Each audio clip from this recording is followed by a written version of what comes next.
लेकिन ये तो पहले का पता था, ये सैलाब आ रहा है कि 4-5 महीने पहले की इंडिकेशन थी, तो इसकी तैयारी क्यों नहीं हुई? ये बांध वगैरह जो आप बनाने की कोशिश कर रहे हैं, ये पहले बन जाने चाहिए थे।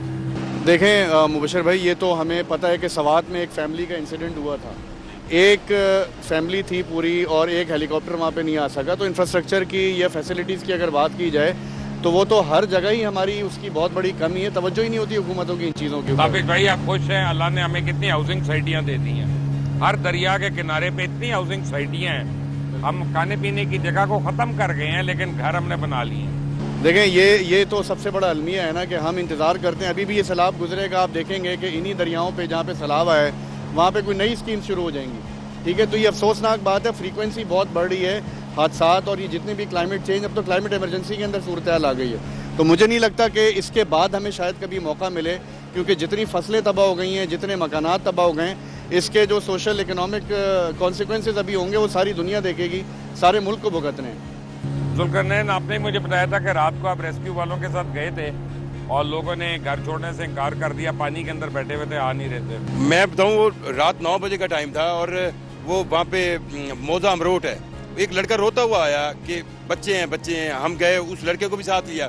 अब वो ऐसे आबादी थी, बस्ती थी, वो आवाज़ें मारता था, मतलब सराइकी में ऊंची ऊंची, अपनी फुप्पी के घर में। और वो सारे ये कहते थे नहीं हम इधर हैं। फिर जिस एक घर में पहुंचे, वहाँ पे एक बुजुर्ग थे, उनसे मैंने खुद कहा कि आप क्यों नहीं जा रहे?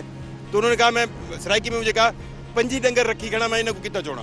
अब वो 25 जानवरों के चक्कर में आनंद। अच्छा, फिर दूसरी चीज़ एक और भी है, उनको ये लगता है कि ये पानी जो है ना, ये 2-3 दिन में कम होना शुरू हो जाएगा। उन्होंने कोई ना कोई ऊंची जगह रखी हुई है और उनको ये नहीं पता कि ये रेला अभी बढ़ रहा है और ये फिर उनके लिए ज़्यादा मुश्किल होगी वहाँ से निकलना। ये मेरा ख्याल है, आपका पॉइंट बहुत वैलिड है कि लोगों को ये अवेयर करने की ज़रूरत है कि आपकी जान ज़्यादा कीमती है। उनको ये लगता है कि ये पानी 1-2 दिन के लिए है, बैठ जाए। यहाँ पे जो सबसे ज़्यादा नुकसान हुआ है वो कपास की फसल को हुआ है, वो तो तबाह हो गई है।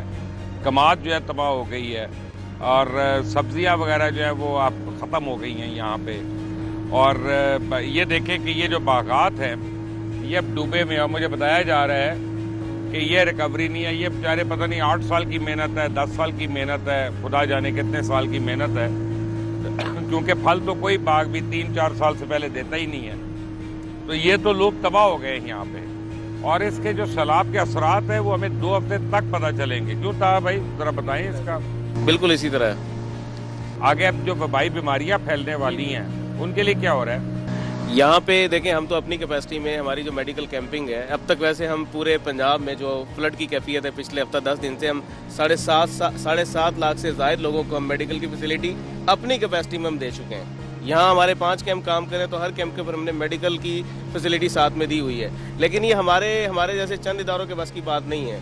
डिज़ास्टर जो है वो बहुत बड़ा है। सारी हुकूमत भी अपने तमाम तर वसाइल को लगाए और दीगर भी इदारों को साथ मिलाए, पूरी कौम खड़ी हो जाए, तब कहीं जाके हम थोड़ा बहुत को कवर अप कर लेकिन मैंने देखा है लोग खड़े नहीं है इस बारी। ये भी इशू है। और दूसरा, हुकूमत जिसको चाहिए कि वो ओन करे, दीगर जमातों को, दीगर लोगों को, साथ बाकियों को भी वेलकम करे। उनकी तरफ से वेलकमिंग जो है ना, वो चीज़ हमें नजर नहीं आ रही, बल्कि बाजी की तस्वीर नजर आई है ना। हाँ, ये तो है। और क्या देखना आपने, आपको जिंदगी में आपने देख लिया अपने, बिल्कुल ऐसे जगह जगह बाजी की तस्वीरें हैं। जहाँ तक आपने बात की है जी कि इन फसलों का नुकसान क्या होगा, 2022 में जो आज से 3 से 4 साल पहले फ्लड आया था, अभी तक हम उससे हम नहीं निकल पाए।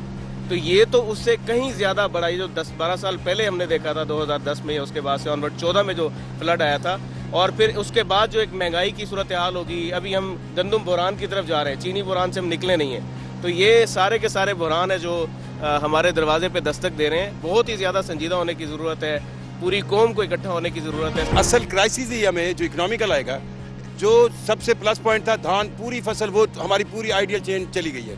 यहाँ पे कपास की 2 साल पहले से रिवाइवल कर रहे हैं, और ये जो फसल थी कपास की, इससे किसान ने कमाने थे 4 पैसे, और फिर उसकी एक कहे ना कपास पे उसका ट्रस्ट बनना था, वो भी गई।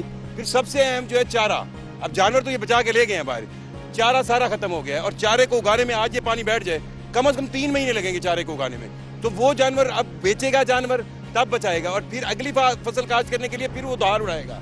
मतलब यहाँ पर मैं तो ये कहूँगा इस सैलाब के जो पॉलिसी मेकिंग है उसमें ये ध्यान में रखा जाए, इन लोगों को आइंदा बगैर सूद के कर्जे भी दिए जाएं, क्योंकि ये कर्जे तले चढ़ेंगे फिर आती फसलों को ये बस वो सूद ही उतारते रहेंगे और कुछ नहीं होगा इनके पास। बल्कि इसमें मैं एक चीज़ ऐड करूं कि इस वक्त 2022 का जो सैलाब था उसकी रिपोर्ट्स मौजूद हैं कि बहुत बड़ी तादाद में जो छोटा किसान है उसने ज़राअत छोड़ दी थी। उसने कहा कि अब उसकी ये इस्तिताअत ही नहीं है कि वो कैपेसिटी नहीं है कि वो दोबारा से ज़राअत करे।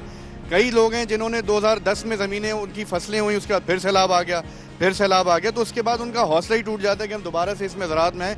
वो बेचारे मजदूरियाँ कर रहे हैं। तो एग्रीकल्चर वाले मुल्क का जो इतना बड़ा हब है जहाँ पे स्ट्राइक किया है सैलाब ने हमारी गलत पॉलिसीज़ की वजह से, तो ये कब तक हम डिपेंड करते रहेंगे कि ये खुद ब खुद चीज़ें ठीक हो जाएंगी। तो आपका किसान ही नहीं होगा तो ज़राअत किसने करनी है। तो ये एक बहुत बड़ा एक क्राइसिस है जो मैं समझता हूँ आने वाले दिनों में हमें फेस करना पड़ेगा। और इसमें एक और चीज़ भी मैं बताऊँ आपको कि अब मुझे प्लानिंग लगती है, अब कोई माने ना माने इंडिया की, आप ये देखें कि जो टैरिफ लगा इंडिया पे, इंडिया की 28% जो एक्सपोर्ट थी अमेरिका को वो चावल थी, और इस दफ़ा उम्मीद की जा रही थी कि पाकिस्तान की चावल की धान की फसल बम्पर क्रॉप होगी, और जिन एरियाज में पानी आया, नारोवाल, गुजरात, सियालकोट, फिर आगे झंग तक आए, तो 70% हमारी जो फसल है चावल की, धान की, वो सारी खत्म हो गई है। तो वो जो हम सोच रहे थे कि हम फ़ायदा लेंगे, वो मतलब एक लफ्ज़ यूज़ हो रहा था मुझे लगा कि आपका पड़ोसी गंदा नहीं होना चाहिए, वही हिसाब हुआ है। वो सारी फसल जो है वो नहीं, हमारा पड़ोसी तो बड़ा खबीस आदमी, मैं टीवी पे कह रहा हूँ और मैं इंडिया की बात कर रहा हूँ, कोई और ना समझ लिया। अब आप देखें ना कि जो मैं डिटेल देख रहा था, हर 24 घंटे के अंदर पहले ये रूटीन थी कि इंडस वाटर कमिश्नर वो अपनी एक बताते थे कि इस डैम में इतना पानी है, हम उनको अपनी ऑब्जर्वेशन देते थे, वो एक रिकॉर्ड होता था, और वो 55 to 60%, चाहे थेन डैम हो चाहे सलाल डैम हो, हम उनको ऑब्जर्वेशन देते थे कि आप थोड़ा थोड़ा पानी छोड़े। इस बार उन्होंने ये क्या है, ये बंद बनाया हुआ है? जी जी, ये बंद है सारा, और इसको अब फर्दर ये पक्का करने के लिए ये सारा प्रोसेस जो है पत्थर वत्थर लाए हुए हैं। हाँ जी, पत्थर। अच्छा, ये भी एक देखे ना अलमिया है, जहाँ जहाँ मैं गया हूँ रिपेयरिंग उसी वक्त उनको याद है कि इसको रिपेयर करना है। अब ये तो आपको पता है ना कि ये रिपेयरिंग काम है, तो मेरा नहीं ख्याल कि हम कभी भी इन सैलाबों के लिए तैयार हुए। कल मैं एक बुजुर्ग से मिला इसी इलाके में, खुदा बख्श, उनकी 75 साल से ज़्यादा उम्र थी और उन्होंने अपनी ज़िंदगी में 6 सैलाब देखे। एक लफ्ज़ उनका मुझे बड़ा, उन्होंने अल्लाह का शुक्र अदा करते हुए ये मुझे कहा कि 6 के 6 सैलाब में सरकारी रिस्पॉन्स मैंने यही देखा है। मतलब सराकी में थींदा ही में आने थे, में रुलते हैं, में मैंने। सो जो हमें कुछ ना कुछ मतलब हमें इम्प्रूव करना चाहिए। आफत ज़रूर है, हमें कुछ तो सीखना चाहिए ना, ये तो नहीं कि हर बार ही ऐसे हो। चले, अब इसमें एक चीज़ हो सकती है, मैं आपको क्लोजिंग में एक बात बताऊँ कि चीफ मिनिस्टर पंजाब को चाहिए कि जितने भी तरक्याती काम हो रहे हैं पंजाब के, उन सारों को इमीडिएटली रोक दें, पंजाब में इमरजेंसी डिक्लेयर करें, और सारे का सारा फंड जो है, पंजाब का पूरा फंड जो है वो सैलाब ज़दगान और जो मुतासरीन हैं उनके लिए वक्फ करें, या वॉर फुटिंग पे हंगामी बुनियादों पे करना पड़ेगा, क्योंकि अभी तो आम लोग भी नहीं कर रहे। रफाई और तंजीमें कर रही हैं एक दो, वो लोग आते हैं, किसी को 2 किलो चने दी और अपनी वीडियो बना ली और फिर चले गए वहाँ से। तो ये जो बहरूपी हैं और डंक टपाऊ हैं, उनसे भी अल्लाह ताला बचाए। और मेरा ख्याल है कि इस वक्त कोई ऑप्शन नहीं है सिवाय इसके कि मरियम नवाज शरीफ जो है वो पूरे सूबे में इमरजेंसी डिक्लेयर करें, सारे कामों को रोकें और इधर लगाएं, क्योंकि 2 हफ्ते के बाद इनको खाना कहाँ से मिलेगा।